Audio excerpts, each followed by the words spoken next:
Have you ever wanted to literally step back in time? Right now, we are in the heart of Kuala Lumpur's Chinatown for the highly anticipated Echoes of Chinatown event. Part of the massive KL festival, this weekend event is designed to completely immerse us in the vibrant community spirit of the 1980s. But it wasn't all smooth sailing for us. Between massive crowds and an incredible insider story from the founder herself, this weekend was an absolute roller coaster. Let's dive in. We kicked off day one on Saturday, aiming for the Duo Lion Dance by the Kwong Ngai Troupe at 10 a.m. It turns out everyone in KL had the exact same idea. The entrance of Kwai Chai Hong was absolutely packed to the brim. It was so crowded, we could only catch the performance for a short while before escaping the crush. But the energy was undeniably electric.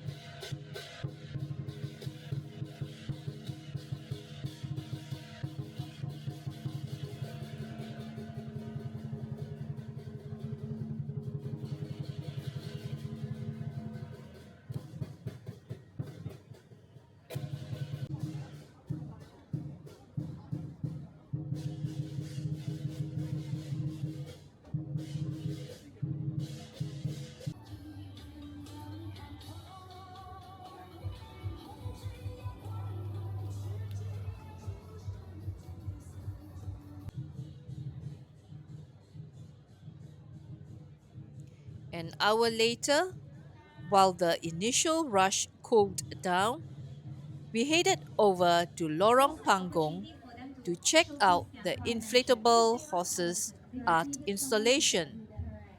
This area was a vibe. Beyond the giant inflatables, the street was lined with incredible pop up stalls selling tons of beautiful gift items and local crafts.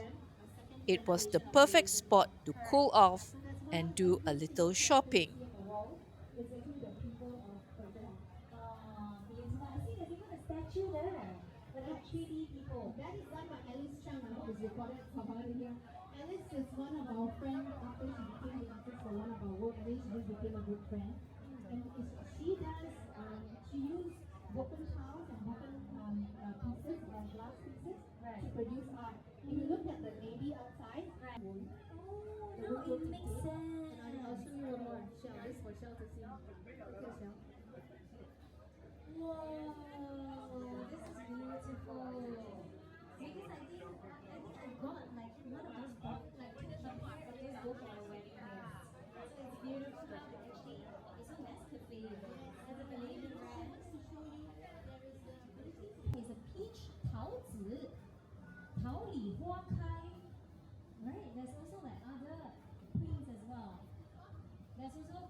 We loved the vibe so much that we came back on Sunday afternoon for something truly special, a storytelling session led by none other than Zeen Chang, the co founder and managing director of Baichuan Management.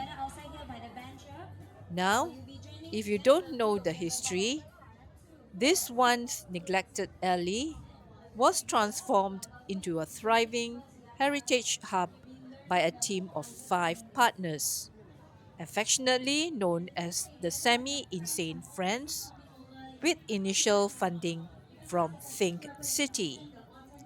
Zeen actually bought 10 units here to develop the area. Listening to her speak was the highlight of our weekend. She explained her initial struggles with developing the area and trying to find tenants in such a funny, vivid way that she had the entire crowd completely captivated. Property over, because what we want to do is to turn it around and say, what if Chinatown has a history to tell?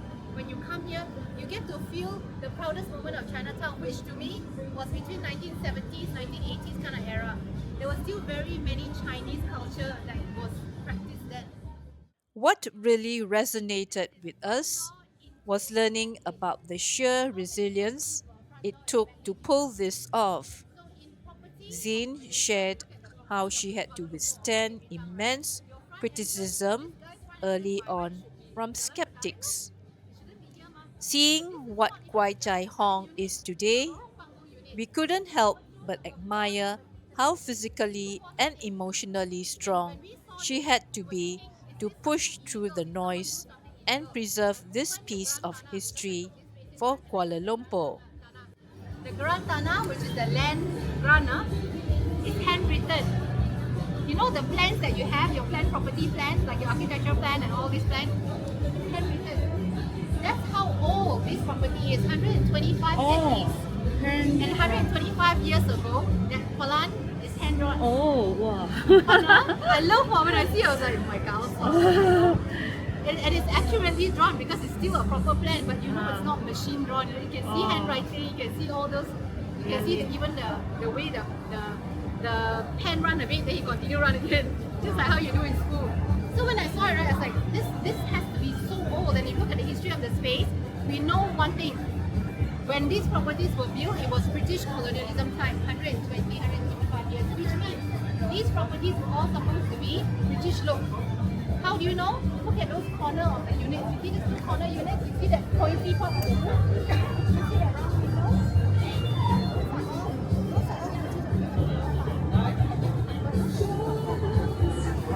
Those front windows, what are they? Flat, like Chinese people. Yeah. Flat, huh? You know why flat? Because the entire architecture, look at it, right? The windows and the doors are all aligned to the wall. It's very flat. The restoration architect told me that this is the characteristics of Hong Kong Saiwan, West Province of Guangdong. So we know the property owner before my time, before my current property owner, was clearly inspired by the West Province Guangdong architectural style. And there is a few characteristics that I will share with you, and I'll get one of the shops to let me let you all in.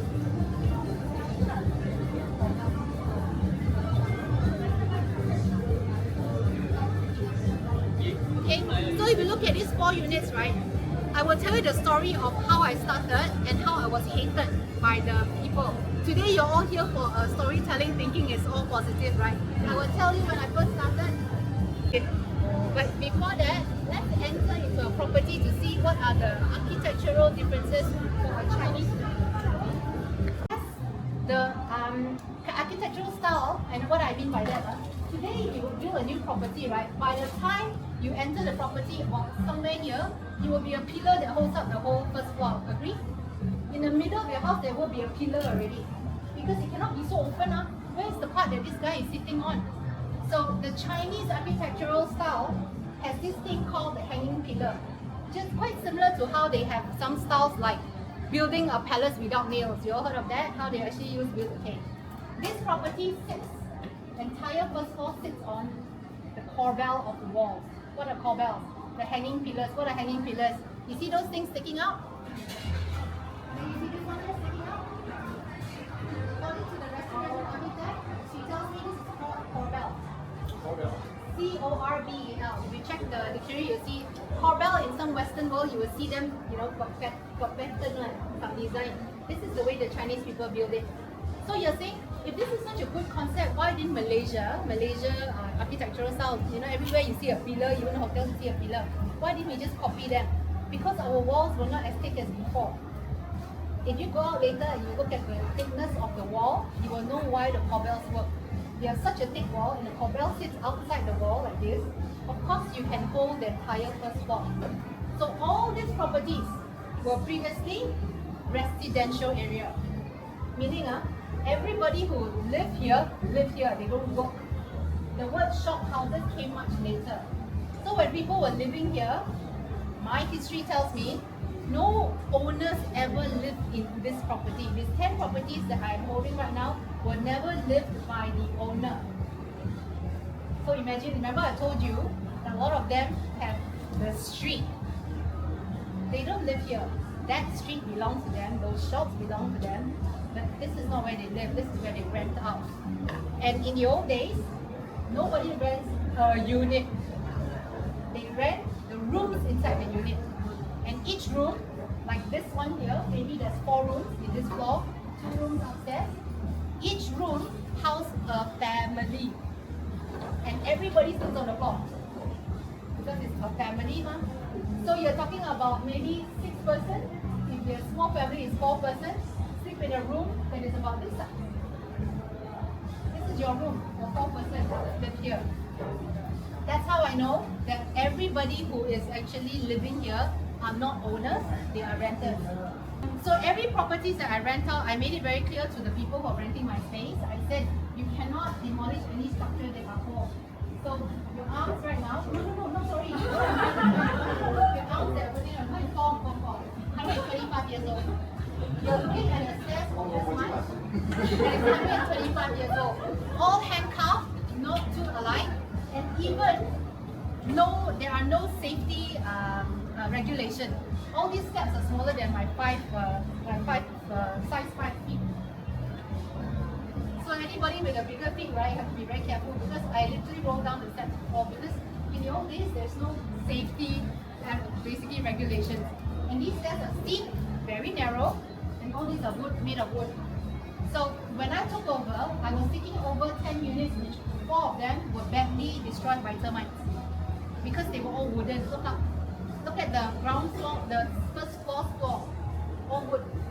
So whatever you're seeing right now is the first floor. And today, I cheated, I'll be very honest. If I maintain exactly as per the old days, which is to sit everything on a barbell, I cannot have more than 20 people go up because it wasn't meant for the kind of weight. So in order for me to be able to sustain, I cheated. What did I cheat? Do you see a metal beam going down? So this metal beam now holds the weight, most of the weight of the entire floor. So that's me cheating, but that's me trying to sustain and maintain and maybe even conserve exactly without touching any of the cobbles so that people like you can come and see, oh, there's a cobble. So to an architect, this is a big deal. To all of us here today, and even to some of my tenants, they cover it. Because they put an aircon there, right? Aircon not nice, also they cover it. So some units that I have is covered by a wooden structure, but all of them are not to remove and touch it. Okay, so this is the history of the space. Wooden also destroyed by termites. Not all of them, some of them are based on tidal. Yeah, some of them. So some units when they're not destroyed, I try to maintain, but some of them they are destroyed. You don't really have a choice between conservation and then natural depletion of the space. So when there is termites, you can't do anything. Weather is the other biggest destroyer of anything that's heritage. But a property that's 125 years old, if you scratch my wall outside, you will actually literally see them fall apart. Because the way that it was built at 125 years ago, it wasn't meant to withstand the kind of weather we have today. And then the old people, when I say old people, the previous tenants that actually did live here, remember I told you they're all rentees? Because they are rentees, right? Just like you, when you rent a space, how much effort do you put in there to maintain and beautify the space? Rent, mom. So rent means bare minimum. Something small for the owner, something small. So because everyone is renting, this space wasn't taken care of, which is why the photos that was in your phone, whatever you see in that photo, is still being lived in. It's not abandoned. A lot of people actually say, look at my photo and say abandoned. No, the people living in there. When I took over, it wasn't an abandoned property. It's a lived-in property. So when people hated us for developing the space, because they think, there are 3 reasons why they hate me now. 1, they say that I'm not educated enough. True. I'm a talker, a brand person, and basically a marketeer. I wouldn't be able to know history as much as people unless I talk. That means I communicate with people. And number two, I'm not educated in architectural, the historian. I'm not that. I don't have all this history. I don't have the whole technical skill. But you know what I have? I'm foolish enough to have a heart. So for those people who were moving their mouths to say I'm a fool, I told them to move their hands. Because I also have very sharp tongue. If I forget, I have a problem. You can talk very well, also you can scold very well. So when they came for my media interview, the first words that came from the media that was going to kill me came from all the Chinese media. Are you surprised? In Malaysia, you have three main medias, right? The three vernaculars, right? The Malay medium, the English medium, and the Chinese medium, right? You would think my effort, my money, my time to build up a space where you all can come in for free, that you will support me. The biggest negative screamers, haters, basically haters are the Chinese. First news that came out from Zeen Chang newspaper in the cover has the word Kwai Chai Hong in bloody font. Basically saying that these are the destroyers of history. And you ask yourself, I put money, I put time, I put effort, never ever ask you for a single cent. You follow, almost stupid. So that's why it would kill me if I'm affected by words. Then I learned along the way, and I'll tell you the secret behind learning from people like that. It makes me a stronger person. Yeah? So we're done looking at the architecture of this. We're done looking at these original wooden floors that we have seen. We also have a very interesting point. If you ever go and visit, actually not even this night, if you look at the property where the stairs end, right? Today's property will never have the stairs go to the middle of the house, right? Your first floor will always be hidden. The stairs are well put. It will not go into a living room. Yes, it will either be somewhere between the living and the kitchen, or it goes all the way down and then there's a little doorway and comes to the living or a main entrance. But the old days, everybody goes through the main unit, which is a living hall. So that's also the style of the old days, which is fun to see. So as we all go out, I'm going to try to sneak you guys through. Are you able to follow each other in a file to come into a cafe with me? You are able to? Because we're not late enough for one of the bars to open so that I can sneak you guys in. So let's follow me first and then I will talk more. Yeah? Okay, come.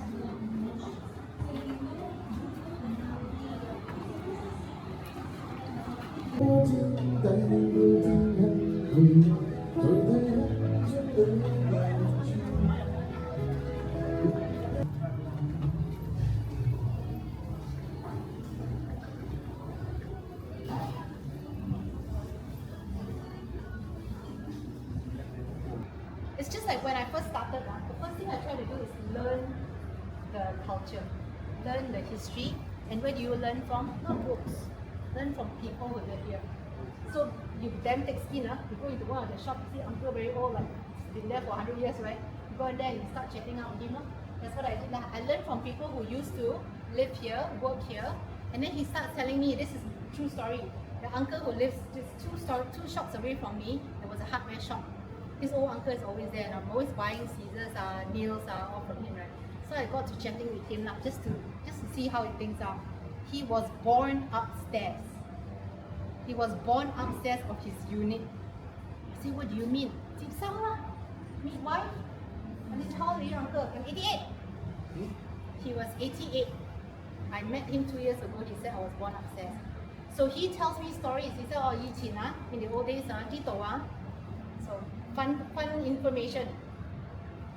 Okay, let me see the age group first. Okay, most of you don't know. Some of you maybe. If you have driven up here, at this road before, and it wasn't one way, it wasn't one way this way. If you have driven up this road before, you would know that there's two coffin shops. Kwai Chai Hong. Not if you know, so that I don't talk about age. When my dad, I still remember it was a very old green car he was driving. There was fan at the side, the fan that goes on, driving up here. Then he would say, don't look left, don't look right, just look straight. Yeah? Don't look left. Automatically you look. You are a kid, man. The fellow say don't look, you also don't look off. You don't look. You're like this, your eyes look like this. Don't look already, you do this. Look. So anyway, very clearly, that time, you could see that there were coffins on display outside. In the old days, there's no such thing as discrete, you know. They don't show you catalog, you know. They show you proof of concept. Here is a coffin, full size. What wood you want? Got this wood, got this wood, got this wood. 2 coffin shops right at this shop, in this alley. This shop area, 2 coffin shops. So they display the coffin outside for you to choose. And clearly you're not choosing for yourself, you're choosing hopefully for your older generation. Choi is younger even. Then another fun surprise in that era, 1950s, 1970s, 60s, between 2 coffin shops is a wedding shop. Fun sa team. So, fun sa team, kun choi po. Nice word. And like, when you drive the car, that hurts, you know, the kun choi chair, you'll be tying some white ribbon, moving photos, moving some white flowers, then somber, right? You're tying, you turn it, tying red ribbon. Same back, nice black car, hurt style, wedding style. But in that era, today you laugh, right? And you're thinking, oh my God, it can never happen, to us, right? But in that era, can one walk. And very harmoniously. Because right next to the kun choi po is probably a gai tao. So in that history of the old days, right, if you speak to those people who live here, they will tell you, it's life. It's part of life that they live and respect. And then you ask them, did you mind? But there was never a question about mind. It was a question of surviving. I have a place to stay here. My dad, for me, will be like my grandfather has a place for me to stay here. We all live here harmoniously. You know what did the old uncle tell me? He and his friends, by the way, I actually end up getting RTM to interview a bunch of old uncles who used to live here. And he tells me he lives in one of my unit and his best friends live on the opposite, and they open the window and they'll have a conversation like that. To me, that is community. There was no big road like that last time. It was all, he said it was all muddy, right? It's all just no tar roads. And he just talked to his friend like, you shout, I shout, you shout, I shout. And he stayed in one of these units, one of these big units that you see. And he said upstairs has 4 bedrooms, what is bigger. And 佢嘅 family 住一間，佢嗰一個隔咗個房間 okay, which means a divided room. And she said in the same house, same property, my neighbor is Miss Hong Kong. And I said, what do you mean? Miss Hong Kong. Oh, Miss Hong Kong here. He said, my neighbor is Miss Hong Kong. Miss Hong Kong. 小姐啦. So it's actually, she said 小姐, then I said, 妓院? Proper words, which is brothel. They said, no, it's 小姐, like a Miss Hong Kong. She's probably a concubine. She's probably a 2nd, 3rd, 4th wife of somebody rich. She is probably some rich man's cat woman who is being taken care of, livelihood all taken care of, and always had a ma jie with her. What's a ma jie? Do you know what's a ma jie? Have you ever heard of ma jie? So a ma jie in the old days are the people who were dressed in white top, mandarin collar, long sleeve, always hair tied up. It has to be braided. The hair must be braided. Black pants with those shoes. And you call it ma jie, or somebody just, I think in Singapore it's called ama. Singapore is in Hokkien, it's called ama. You will see in some shows. What was the show that, what hill? The last famous show, Emerald Hill? There were so many ma jie in that show, young ma jie, old ma jie. So ma jie was actually a very big player in my Chinese community, in our history, until about sometime 1970s, 1980s. They existed. So if you speak to your parents, oh my God, you're so young. If you speak to your parents, they have seen a ma jie before. I have a ma jie when I was really, really young one time. And I remember her very vividly when she was very old already, and it was clearly like that. So ma jie are devoted this way. They are born, raised to become, I won't say servants, it's really horrible to say that, but imagine this, the Chinese butler. Chinese butler? Is that an easier definition? She takes care of your entire house livelihood or your entire family's. Her duty could be, I have a ma jie that's only taking care of child. I have a ma jie who's only taking care of kitchen food. She's always cooking one.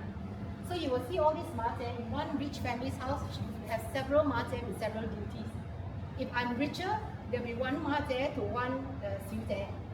one ma jie to one xiu ye, if I'm Richard. So the ma jie is a very common character, always holding a rattan basket or a rattan bag, like a suitcase.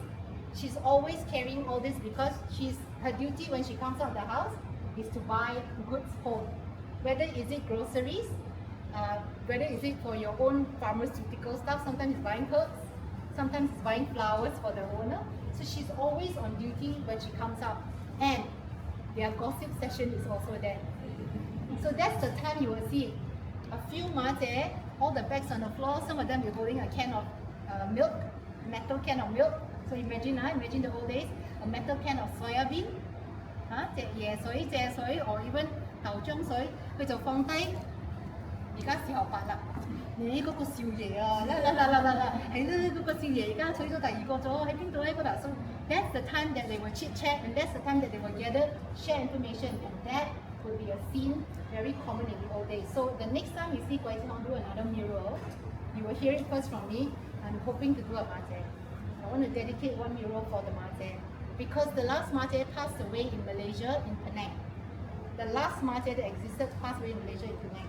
And where is the ma jie from? From China. There is really a dou, a special island that actually, I don't know, it's so evil, right? It sounds so horrible, but they were raised to become ma jie. And they were not supposed to get married.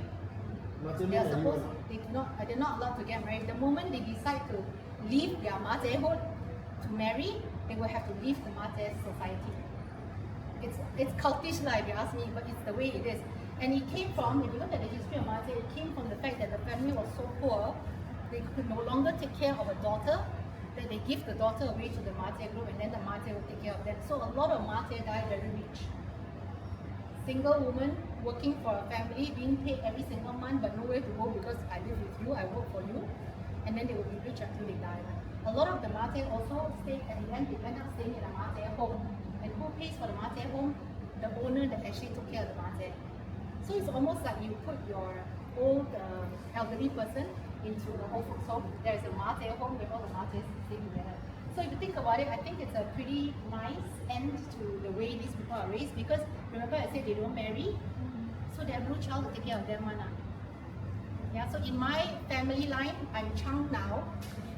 My family line, I have one of my great-great-grand aunt who served a Western family who lived like a ma jie. Lived like she's not, because I don't have a family ma jie. Yeah? Okay, so that's the history of some of the scenes that you will see at the back. Let's talk about the shops here. I said two coffin shop and one wedding. We call it a fun sa dealer, but it's true that I don't know whether it's really fun sa. So in PetalingStreet, this is ZeenChang, right? Do you all know why is it called ZeenChang? Chinese town. No. Good that you say this. At least that's wrong.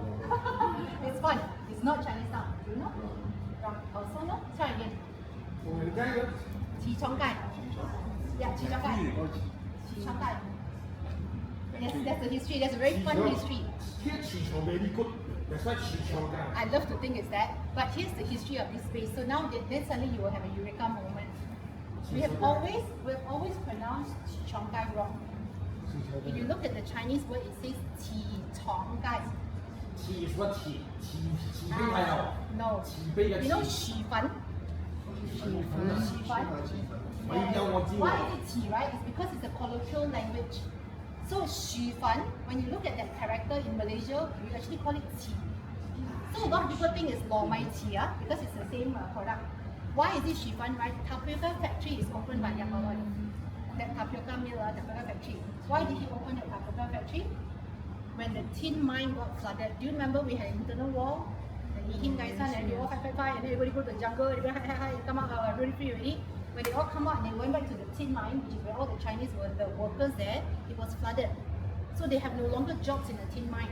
And most of the people who are Chinese from China, who came here as immigrants, they said, I can't work here means one no say, what do? I have to leave. Yamamoto spoke to them and said, if you trust me, stay, because I'm going to open a factory and make sure all of you will have a job. And he did. He opened a factory, a tapioca factory, called a ZeenChang. And those Chinese people who were staying near the tin mine all start to move near the ZeenChang.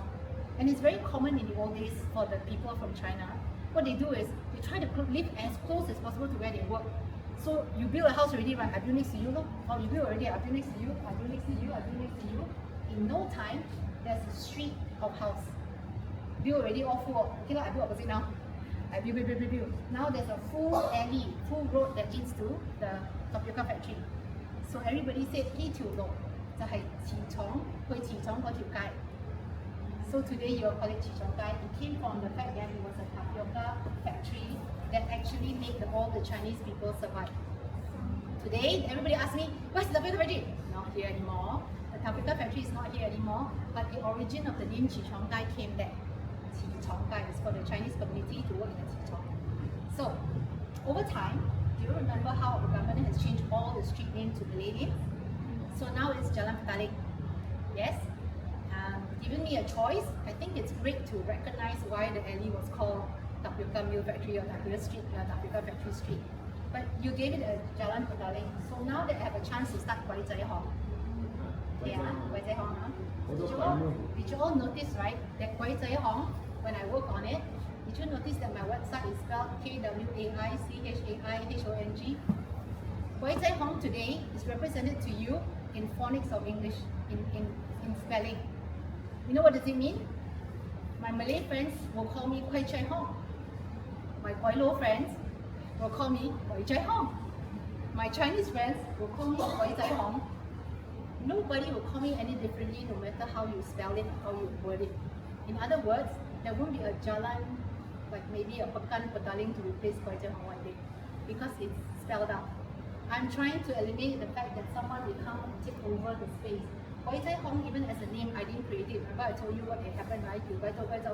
I didn't create it. In 1950s, this place is called Kwai Chai Hong by the people who live here. Because of the Kwai Chai Hong by the Hak Xe Wui, but also because of the kids that were when they came here from China, the parents uprooted the whole family, came here in a ship to come to Malaya. That time wasn't even Malaysia, to survive. Yes, and when they came over, the kids don't go to school.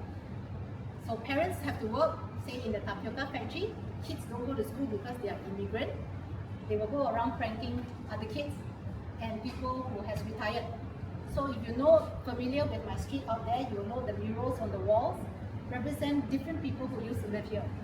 So all the murals that are on the walls are the permanent residents of KwaiChaiHong because they are now permanently there. They don't age. They always have to be repainted though. That's the same thing I learned. So the kids being very naughty, the old folks who get pranked will look at them and say in Cantonese,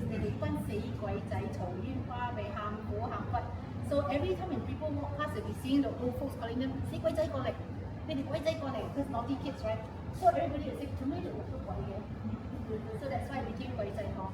So naughty kids, triads activity, and also the vice, all the vice accumulation of all the vice activities. That's why Kwai Chai Hong's name came about. To wrap up our historic weekend before leaving the area, we caught the ultimate grand finale, the community drums performance. This wasn't just a show to watch, it was fully interactive. We jumped right in and participated in the drumming for a short while. There is nothing quite like the collective thumping of drums to make you feel connected to the spirit of Chinatown. Events like Echoes of Chinatown prove that history isn't just meant to be read in books. It's meant to be lived, heard, and celebrated. But it makes you wonder, with spots like PetalingStreet changing so fast, how much longer can these hidden alleys hold onto their authentic soul? Our weekend at Kwai Chai Hong was loud, crowded, inspiring, and absolutely unforgettable. Massive shout out to Zeen Chang and her team for keeping this magic alive. If you enjoyed walking, through Chinatown with us today. Make sure to smash that like button, drop a comment below telling me what your favorite part of the festival looked like, and subscribe for more travel and culture adventures. See you in the next video. Bye!